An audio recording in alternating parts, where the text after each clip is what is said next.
고대 시절의 가장 귀한 보석의 대표는 진주였습니다. 오늘날의 양식 진주가 만들어져서 진주의 가치가 많이 떨어졌지만 자연산 진주밖에 없던 시대에 진주는 가장 화려하고 값비싼 보물이었습니다. 땅에서 캐는 다른 보석들과는 달리 진주는 바닷속에서만 자라는 특별한 보석이었죠. 고래로 왕들은 자신의 왕관이나 왕비의 귀걸이, 목걸이를 진주로 장식하곤 했습니다. 따라 좋은 진주를 얻기 위해 상인들은 발품을 마다하지 않았습니다. 좋은 진주를 얻는 것은 그 모든 수고를 덮을 만한 일이었기 때문입니다. 제가 오늘 여러분에게 진주의 가치에 대해서 이야기하는 이유는 우리의 믿음과 우리의 신앙과 우리의 구원이 그 이상의 가치가 있음을 말하기 위함입니다. 오늘 세상 사람들은 영적인 것에 별로 관심이 없습니다. 그들의 관심은 온통 그 배에 있다라고 성경은 말하죠. 다시 말해 먹고 마시고 또 즐기는 것이 전부라 생각한다는 사실입니다. 천국에 대한 소망도 죽음 이후에 대한 삶도 그리 관심이 없어요. 지금 당장 통장 잔고나 멋진 차나 좋은 집에 사는 것은 중요하지만 눈에 보이지 아니하는 보화들에 대해서는 알지 못합니다. 전도를 해보면 많은 이들이 이런 얘기를 합니다. 지금 사는 세상도 제대로 살지 못하는데 다음 세상까지 무슨 관심을 갖겠습니까? 틀리지 않은 말이죠. 하지만 믿음이 있든 없든 우리 모두는 언젠가 맞이하게 될 마지막 때가 있습니다. 그리고 우리가 건너가야 할 인생의 과정이기도 합니다. 오늘 우리가 읽은 본문을 제가 한번 다시 읽어보겠습니다. 또 천국은 마치 좋은 진주를 구하는 장사와 같으니라고 말하고 있습니다. 한 상인이 있었습니다. 그는 어느 날 왕에게 이러한 명령을 듣게 됩니다. 이제 곧 왕비의 생일이니 너는 가서 한 번도 보지 못한 크고 값지고 화려한 진주를 구해오라. 구해만 올 수 있다면 내가 너에게 몇 배로 갚으리라. 그러나 그렇지 못하면 크게 엄벌에 처할 것이다. 절대 왕권의 시대 왕이 부탁한 것을 이행하지 못하는 것은 죽음까지 각오해야 되는 일이었죠. 그는 좋은 진주가 나온다는 바다와 근처 모든 곳을 다니며 진주를 찾기 시작했습니다. 그러나 그 어디에서도 왕의 마음을 흡족하게 할 만한 그러한 진주를 발견할 수가 없었습니다. 그러던 그가 어느 날 한 마을에서 이전에 한 번도 본 적이 없었던 빛이 화려하고 그 크기가 엄청난 진주를 발견하게 됩니다. 그때 그의 마음이 어떠했을까요?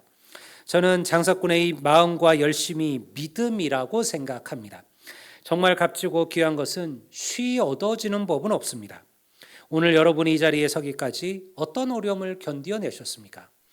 천국 영원한 생명기를 소유한다는 것은 끊임없는 노력과 찾음이 필요합니다.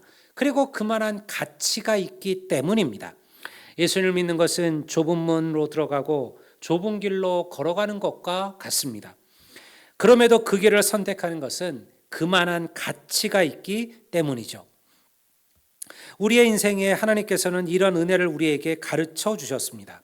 문제는 세상이 이것을 알지 못한다라는 것이죠. 최소한 이 장사꾼은 진주를 보고 그것이 얼마나 귀한 것인지 볼 수 있는 눈이 있었지만 오늘 우리들은 그 눈조차 멀었습니다.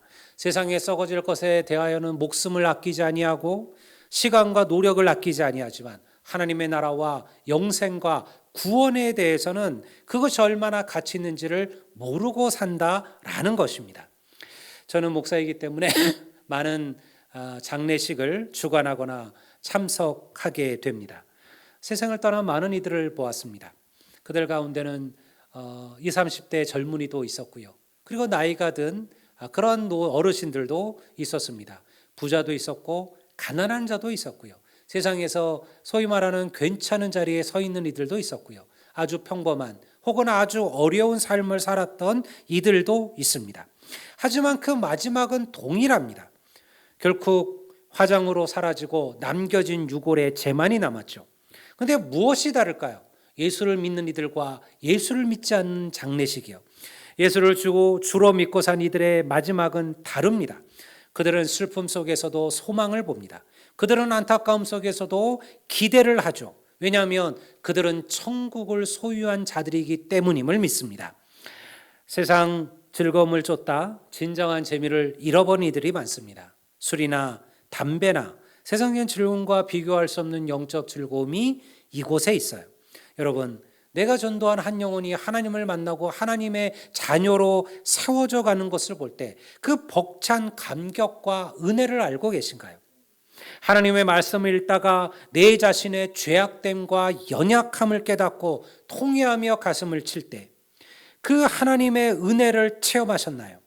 잠시 듣고 잊혀지는 세상의 노래가 아니라 우리의 심령을 움직이는 찬양을 부르며 내게 주시는 하늘의 기쁨과 평안을 맛보셨나요? 인생의 절망과 낭망 속에서 나를 위하여 나를 위로하시며 도우시는 하나님의 은혜 안에 살아가는 행복을 알고 계신가요? 그런 경험이 없기 때문에 오늘 우리가 그리스도로 산다는 것이 얼마나 놀라운지를 모르는 것입니다. 여러분들에게도 주님 안에서 사는 이 놀라운 기쁨과 감격이 넘치게 되시기를 주의 이름으로 축원합니다. 그렇다면 오늘 우리가 정말로 붙들어야 될 것은 무엇일까요? 성도 여러분, 천국은 하나님을 믿는다라는 것은 우리의 전부를 다 내놓아도 절대 후회하지 않을 만한 일입니다. 이 말이 어떤 이단들이 말하는 것처럼 우리의 전 재산을 다 팔아 교회에 헌금하라는 이야기가 아닙니다. 이 본문은 우리가 하나님을 섬기며 살아간다는 것이 우리의 모든 것을 포기하고도 남을 가치가 있다는 것을 이야기하는 것입니다. 우리는 하나님이 어떤 분이신지 압니다. 하나님께서 우리를 위하여 행하신 놀라운 일도 알고 있죠. 예수님의 십자가도 알고 있습니다. 우리를 위하여 준비한 영원한 천국이 있음도 알고 있습니다. 하지만 그것을 위해 우리가 가진 모든 것을 포기하지는 못합니다. 지금 내가 가진 것이 훨씬 더 좋아 보이고 가치 있어 보이죠. 여러분, 우리는 절대 이 세상의 삶으로 끝나는 인생들이 아닙니다. 우리의 진짜 삶은 하늘나라에 있습니다. 오늘 우리가 붙드는 이 믿음이 현생뿐 아니라 내생까지 달려 있다면 우리의 모든 것을 내놓고라도 소유할 가치가 있지 않겠습니까? 상인은 절대 손해보는 일을 하지 않습니다.